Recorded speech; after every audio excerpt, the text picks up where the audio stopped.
Welcome back. It is the weekend of the January, and we're here to talk about our latest Game Club game. It is Pentiment. I am your host, Boston. I have played this on the personal computer. I'm joined, as always, by Moonpeer. Howdy, on the Xbox Series X and also cloud gaming where appropriate. And Musum. I played on the Xbox Series X. We bleed green. We bleed green. Hey, I was also Game Pass, just on PC. Yes, that's true. Let's talk about the game here. Released in November 15th, 2022. Published by Xbox Game Studios, hence the Game Pass. Developed by Obsidian Entertainment. On platforms was... Hey, it's the Xbox consoles and PC. And that was pretty much it. Time travel here, Metacritic and OpenCritic both at 86. Sorry, my mic is a little bit hot. Appears for the release date, Atari 50, the Anniversary Collection. The game I still need to play, Shadows over Loathing. Tactics Ogre Reborn, Goat Simulator 3, Pokemon Scarlet and Violet, and Warhammer 40k Darktide. So, little bit of something for everybody. Yeah, it's not like it had everything else it needed to talk to and about at the same time. Yeah, and that was only like... Oh no. Why? Why would you say you need to play Shadows over Loathing? Why? Because I was like, why do I know? Why? What is this game he's so desperate to play? Yep. It's a sequel to West of Loathing. Sequel. Yeah, exactly. Yep. Actual Very funny good. RPG, West of Loathing. I hate you, Boston. I know. It's more the same, but it's horror. It's great. Yes. So we pencil that in for a Game Club later this year, do we think? Yeah, March Game Club, maybe? Yeah.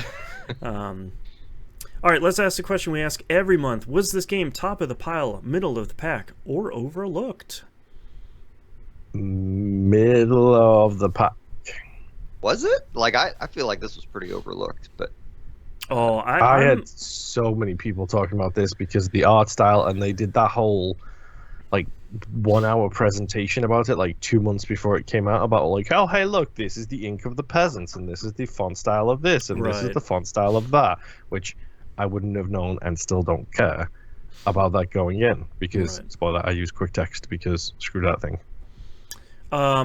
I'm somewhere between middle of the pack and top of the pile, largely because I feel like everybody who's covering games was talking about it when it came out and talking it up quite a bit. Like the reviews and impressions early on were very, very positive. And I feel like it was upper middle of the pack, lower top of the pile, whatever you want to call that one. All right. Pentiment, let's get into... Spoilers. Thank you. Oh, man, I knew I forgot something. This game is full of spoilers. Yeah, so we mention this like every month. These are not only Game Club games, but they're also spoiler casts at the same time. This is especially a spoiler cast because so much of this game is like wrapped up in on top of itself. So we're going to be talking about all of the business here, starting like now.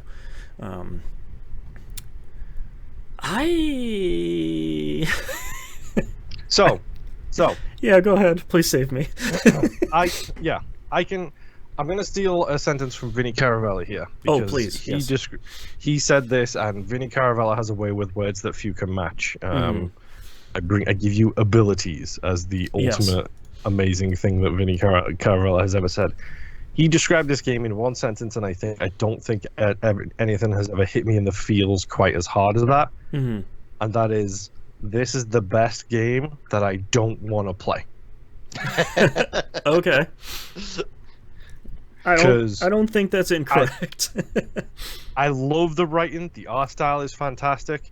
Every single time I pick up the controller to play this game, it feels like a chore. You know, I didn't feel like that until Act 3. And I like Act 3, but good God, that's in red font. The Act 3 is just so unbearably long. Like, my problem with Pentiment it's a game that I am really having a hard time figuring out how I feel about it. But my problem with Pentiment is it just, I get what it's going for. I just wish it would hustle a little bit. And that's not only just like how the two characters move through the world, it's also just like I get it. Like I get what you're doing. I get what we're working towards. Just put a little bit more gas in the tank on this one. So I'm going to make a statement, and then I'm going to say some extra stuff after the statement. Okay? I thought you were going to say, like, I'm going to make a statement and then just leave. Oh, no. I absolutely love Pentiment, but it is very much an Obsidian game. It is deeply flawed. I think it has poor mechanical choices. I think all the menu choices are terrible. Yep. But I think ultimately it's a game about putting the player in the position of deciding what goes in history. Right. And so on that end, like the first murder that happened, right? Like you can't, neither of the times can you choose any of the right people. And I figured that out at the first murder. I'm like, oh, I can't choose anyone, so who am I going to go with? And the second murder happened, and it was like, well, okay. And then you switch to Act 3, and oddly enough, Act 3 is so much about deciding which parts of Act 1 and 2 and go into history. Like, that is the part I really, really fell in love with. And I wish they could have found a way to make Andreas's player role less and Magdalen's role more, because I found that infinitely more interesting, because Magdalen finds out so much more about the history of the town. But again, like, your quest log is junk. It is not a usable UI. The text is often hard to read. I left it in the fonts because I figured the game was trying to communicate something to me. I didn't necessarily figure out what most of the time, except for, these guys are speaking Italian. Now they're scribbling it out and writing it down. Well, and there's also, I think one of the interesting things, the font pays off incredibly well at the very end of the game with the purple text. But I like the idea of Andreas changing his approach to people when he figures out they can learn, they know how to read, they know how to write.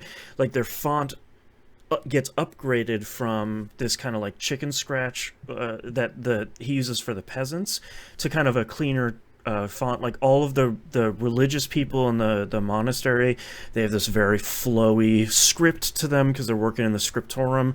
Like, I like that, the Magdalene and her father write in the, it starts out where it's upside down and it flips over once they kind of stamp the letters. Like, I think there's a lot of cool effects to that I think pay off pretty well, but maybe aren't super in your face, which I appreciate. Yeah, I did not pick up on most of what you said during Okay, the game. Yeah, if you watch when Andreas is talking to someone and they're like, of course I know how to read, he like scrubs out their text and then he writes it in a finer hand, because he's like, well, clearly it's his own it's his own prejudices, where it's like, well, the people of Tassing, clearly down here, not in the Abbey, clearly they don't know as much. It's like, no, man, we know how to read and write in here. Like, Otto didn't, but he was still a good dude.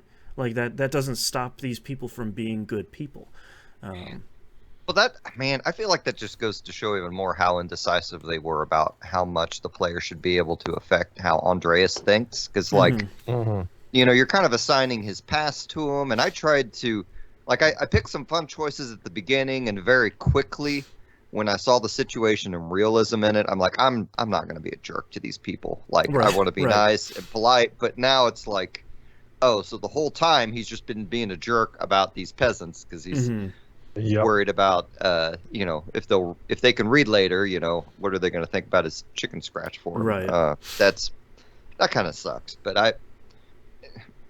I feel like they had several ideas that didn't quite gel together. But the one that worked for me ultimately was like the morality of writing history. And to be clear, I think they they dropped the ball on the mural painting in that I feel like, and I wonder if their graphic artists who did the actual mural paintings felt like this. I feel like you should have been able to put every piece of information you found into a single image for the mural. So like when it presented like the first 4 choices, I'm like, well, I don't want to just talk about the pagan stuff. I don't want to cover up the prison stuff. I found a piece of pottery. This one says farm tools and pottery at the top, so I'm going to choose that, and it was not what I wanted to happen at all.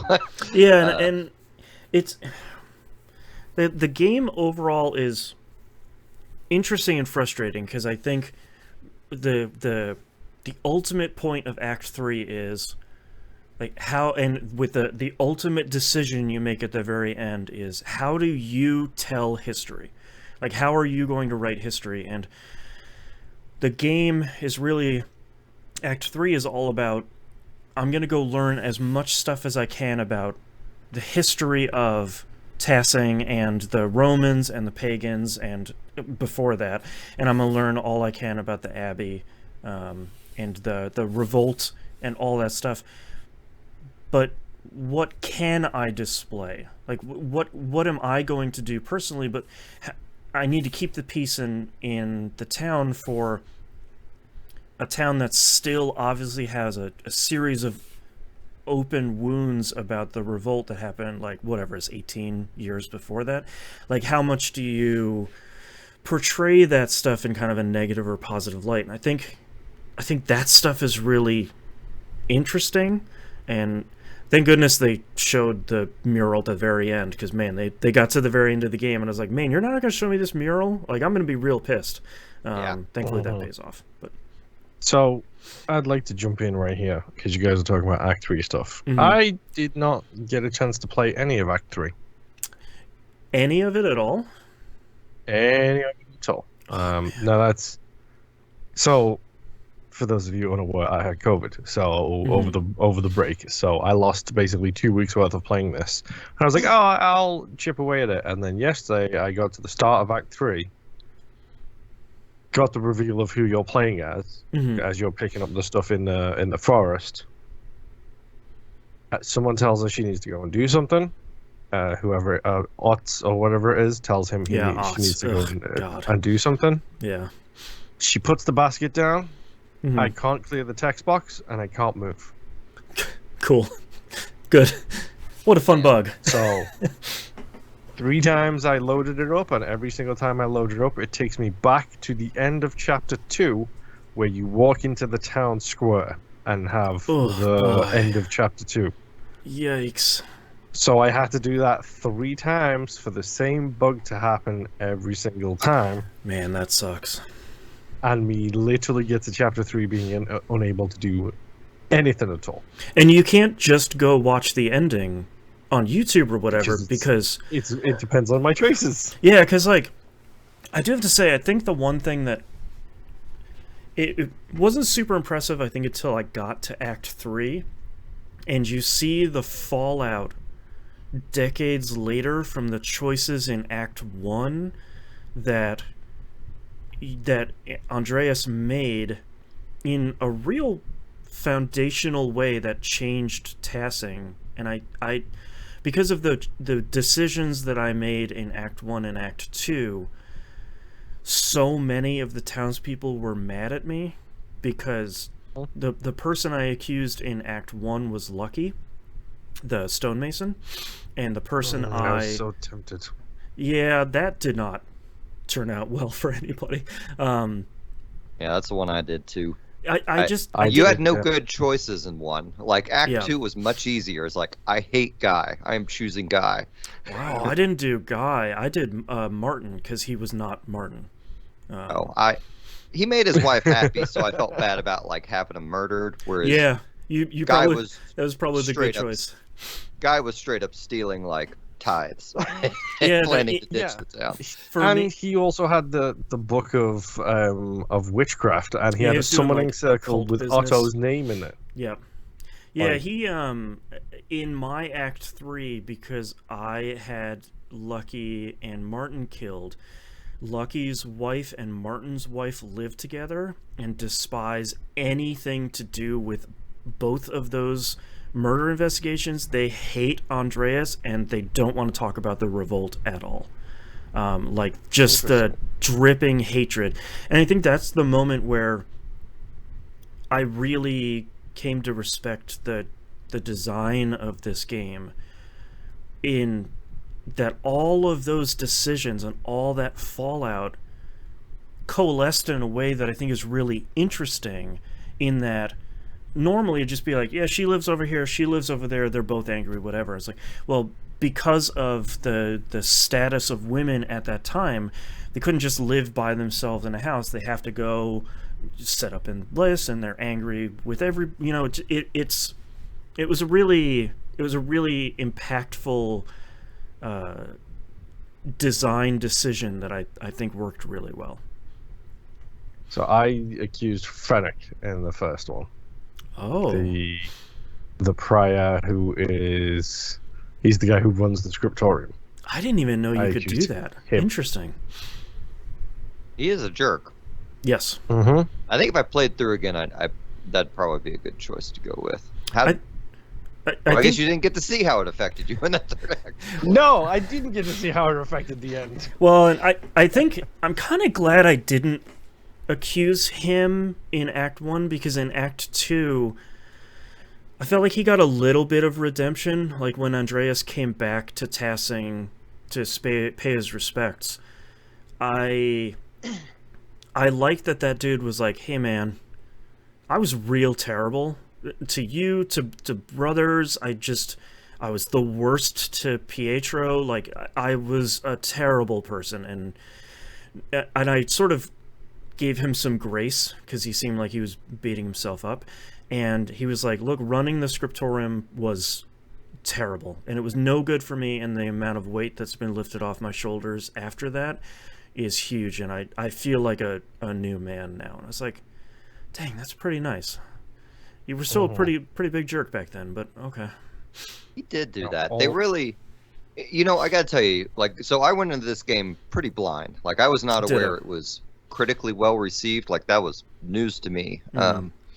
So, like, one, it was, you know, when you first start investigating the murder, like, you're like, oh crap, I'm gonna run out of time, and I haven't figured out who this is. Mm-hmm. And then you get there, and you're like, this is all bad. Like, I already know all three of these choices are bad. Yeah. Yeah. And that was I had to do a mental adjustment when that happened, is all I'm saying. Is I had to move from this is not an actual Sherlock Holmes game. This is something else. There's no definitive killer. You're never going to know. Yeah. Like, if they had done a third act with Andreas and repeated that again, I would have not liked the game. Right. Agreed. Yeah. So for me, my biggest flaw against this game is actually something that's more against me, other than, you know, the bug. It's something that pushes hard against my normal way of playing. My normal way of playing is do every mission, see every story, do every little thing that you can do, and then make the decision at the end. Right. But this forces you to not be able to play that way. And I appreciate it and I respect it. I just don't like it. You know, I think that's probably also why I liked the third act, because like, time passes, but you kind of can do everything. They don't have that pressure there. Yeah, and I agree with you, Moon. I feel like that chaffed me a little bit, in that I don't really mind. I think I'm the other side of the coin from you, where I really don't mind running out of time, because the game does an okay job saying, like, look, this thing is going to take a lot of time. You ran out of time this day. There's only so much time on the clock. Mm-hmm. I think my larger problem, and the ending of the game solidified this in a way that I wasn't super happy with, is that there's no answer to who the killer is in Act 1 or Act 2. There is an answer to who attacked Magdalene's dad.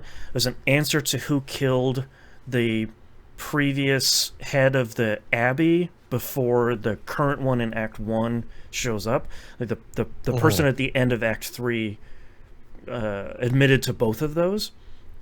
But I know, like, the thing that I struggle with is I get the point of the game, which is you can never figure out everything, and you can never get all the answers, especially when it comes to history, and especially when religion is involved, which has an additional layer of trying to make sure a very distinct message is being delivered.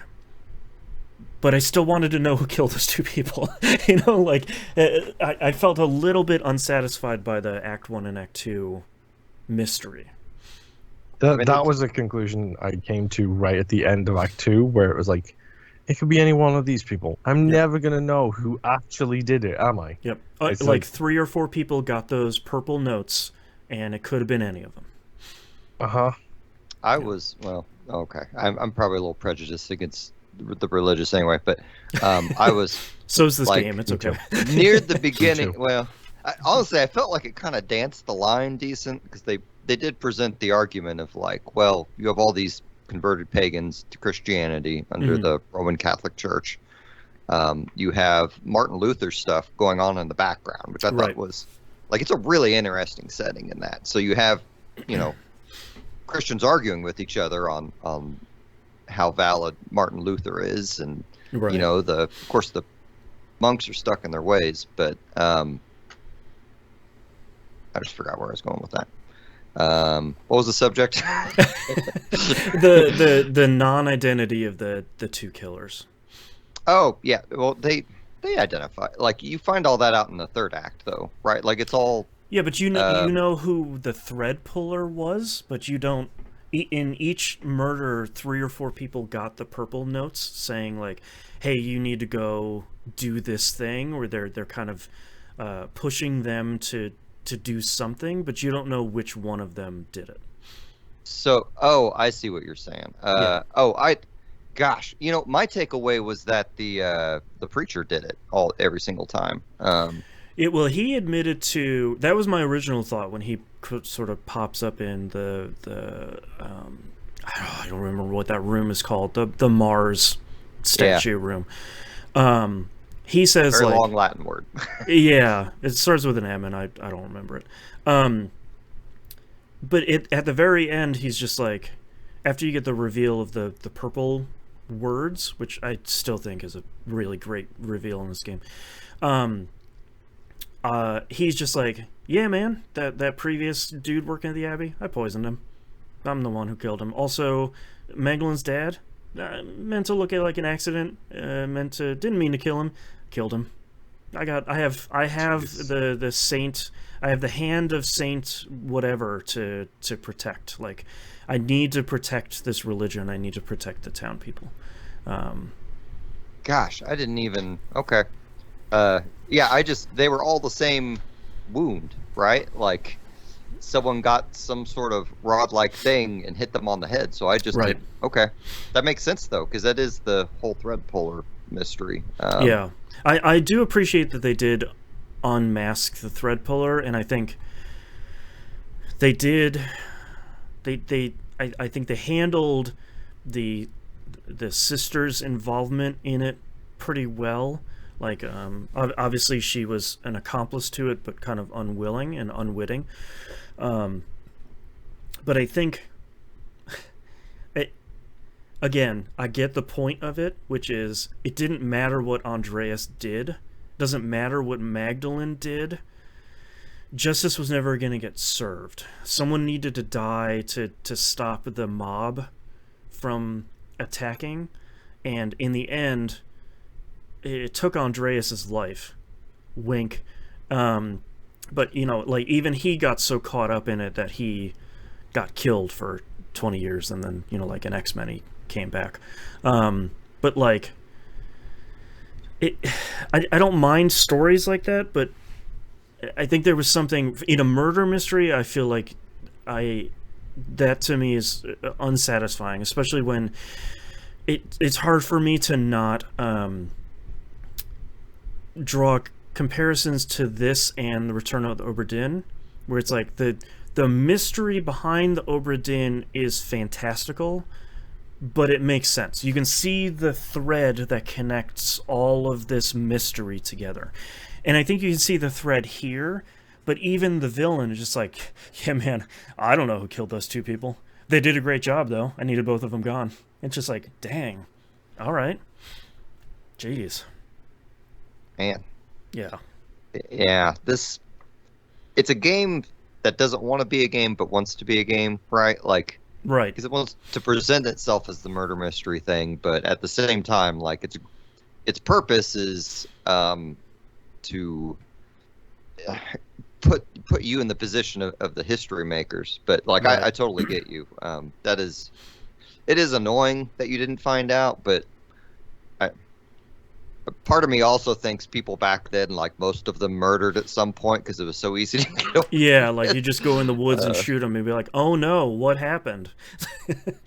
I've also been like rewatching Walking Dead lately, so that's probably affecting my brain as I'm playing this. Just like, well, and I literally, part of my COVID trauma was I watched the first season of The Walking Dead while I passed out from COVID because, you know, nothing like a pandemic to watch a pandemic show kind of situation.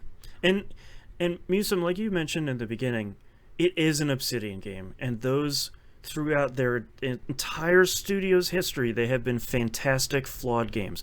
We award every year Game of the Year for that year's Alpha Protocol. It's just a flawed game that we really love. Like, these are all flawed gems in their own way, and I appreciate so much about this game, like its historical accuracy, the art style, the music, however disappointingly sparse, is really good.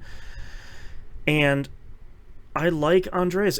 It's one of the few games that made me cry in the last couple of years. Like, when you're going through the part that did it for me is when you're going through when Andreas leaves the Ship of Fools behind, which also is an incredible transition when the wheel, like the daily clock wheel, is spinning and the waves show up and the ship starts cooking. I like that a lot.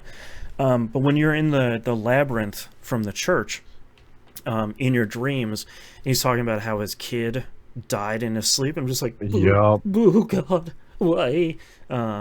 Which makes like that last final shot where Andreas disappears at the end of the game like even more heartbreaking.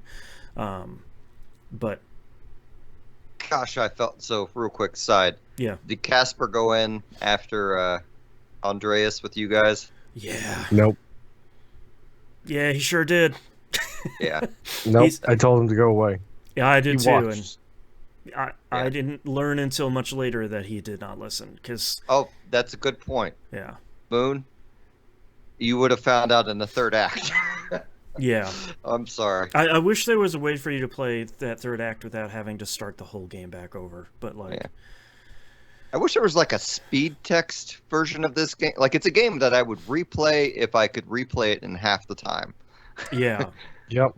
Yeah, even the instant text option that I used is still still a little slow, which, like, again, I get the point of it, but from like a gameplay perspective, this game is long. Like, this game is way longer than I thought it would be, and I wish there was some anything to speed up. Sometimes where you're like in the Abbey and they're like, all right, go back to the farm, and it's like, oh God, that's like 7 screens away. Please, God. Yeah, right. Well, and they make like the old point and click adventure game mistakes, right? Where yes. like time passes, so then you have to check every screen to make sure you're not missing anything. Yep. And it took me literally like thankfully in Act 3 they kind of ditched off, but midway through Act 2 I realized, okay, I don't actually need to go in every screen. I can go in like 2/3 of them maybe. Mm-hmm. Yep. But then occasionally someone would say something. I'd be like, well, crap. I am at the mine. I have to get back to the Abbey because I think I might be able to do something there. Oh, no, I can't. Right. They were just telling me something. Right. And luckily, Act 3, they start Gosh, can you imagine it if Act 3 operated the same as Acts 1 and 2 and how much longer it would be then? Yeah, just... Act 3, by the way, Moon skips. Like, you have conversations, and then it goes to a loading screen, and then It skips like a couple of weeks at a time. Yeah. Oh, jeez. Yeah, because you're Like- waiting for a letter back from a couple people, and it's like, yeah, that takes 3 weeks. Here's like you finish a portion of the mural, you get a couple letters, you need to figure out what the next portion is. Yeah, oftentimes they have whole sections of the map blocked off, so you can't completely explore everywhere. So a lot of that stuff is streamlined, and I really wish they did that in Act 1 and 2. Yeah. And go ahead. People complain these days about 62 cents for a stamp that gets there the next day. That's right. Well, and like the last time you get a letter, the mail carrier is like, "Hey man, you're not getting anything until spring. The passes are gonna freeze over. You're done. Bye." It's just like, dang. All right. But like I wish I could sum up my thoughts on this game, and I have been struggling since I finished it. It's a game that I really like and I really dislike in equal measure, and I really respect that it really just went for it. Like they made a singular game, which I always really respect. I just don't like playing it a lot of the time. Like I was looking forward to getting into it. And I was looking forward every time I sat down to it. It was like, all right, I'm going to go find the killer. All right, I'm going to paint the third part of this mural. I'm going to do it. And it just some parts of it were a slog. I said the best game I don't want to play. Yeah. Like yeah. It to me, this and Immortality kind of share the same space, where it's like I really like what they did. There's just so much of it that they needed to work to sand the rough edges off of a little bit more. They needed to, from like a gameplay perspective, get a little bit more things cleared up and smooth to make this such a better experience. And obviously game design is really hard, and obviously there's a bunch of trade-offs, especially when budget comes into it, but like it's just kind of a bummer from a lot of a standpoint of it. So yeah, like honestly, the game feels like a weird, like like a Double Fine, like Game of the Devs, like type territory. It's like a modern Sierra game, like from 40 years ago. Like it's a weird thing. Like 10 people at Obsidian had a weird idea they wanted to make, and the boss was like, "Okay, but you only got a couple months. Go for it." Yep. I was reading the history of this game. It's like 4 people, isn't it, or something, working on it? It's very small. When Microsoft bought Obsidian, they essentially put the money and the development effort into localization and accessibility and things like that. But from what I understand from what I was reading this morning is this was an idea that the game director had when they were Black Isle Studios. So like in the 90s, he had this idea of like, I think this could be a cool murder mystery sort of thing, and it sort of finally came to fruition now. Yeah, it's probably another reason why I really like it, is because it really, like you said a minute ago, like it goes for something way different than exists in the gaming landscape today. And like, well, it absolutely is adventure game style mechanics to a degree. Like you're never pixel hunting for things, there's no, thank goodness. am I gonna type out the command in time from back in the day? Yeah, and it's weird too, because we play a lot of modern point and click adventure games here. I think we've played almost all of the Life is Strange games on this show, and we really love them, but there's a lot of sort of modern contrivances that I think are sort of missed here, which is okay. Mm-hmm. Yeah. All right, any final thoughts here on Pentiment? I hope it gets patched so I can actually finish it, and then I'm not looking forward to the achievements, because every achievement seems to be related to a different decision that you can make. It's a lot of like one or the other achievements. Mm-hmm. Yeah. Man, those are always bad. Like I'm curious to see what those are, but I want the game to move faster if I'm going to play it again, and Or if it was like only 10 hours, I'd probably say like, yeah, I could play again and like maybe make some different / better choices. Like I can maybe convince more people by making the right choices, but not for 20 hours. Or even better, they just give you a timeline menu where you can just go back and change a couple moments. Yeah, like and like Virtue's Last Reward and sort of visual novels do like that. Yeah. Yeah, exactly. Yeah. Learn more from visual novels, please. Give me save files. Yeah, exactly. I really love this game. It's deeply flawed. I'm surprised it was critically acclaimed, honestly. I feel like most people won't like this game. Yeah, agreed. Your mileage may vary. That's right. All right, let's talk about our next game here. We're going to play Signalis. Is that how we pronounce it? Probably not Signalis. I'm going to say Signalis. Came out on PC, Xbox One, PS4, and Switch. It is on Game Pass. This is the kind of Resident Evil style, spooky, scary puzzle solving thing. So we're gonna play that. Try something pretty different from a medieval murder mystery simulator game to a Resident Evil alike. Text simulator. Come on. That's right. So we'll play that for the next month. Thank you very much, everyone, for listening, and we'll see you next month. Bye. Bye. Bye. Bye.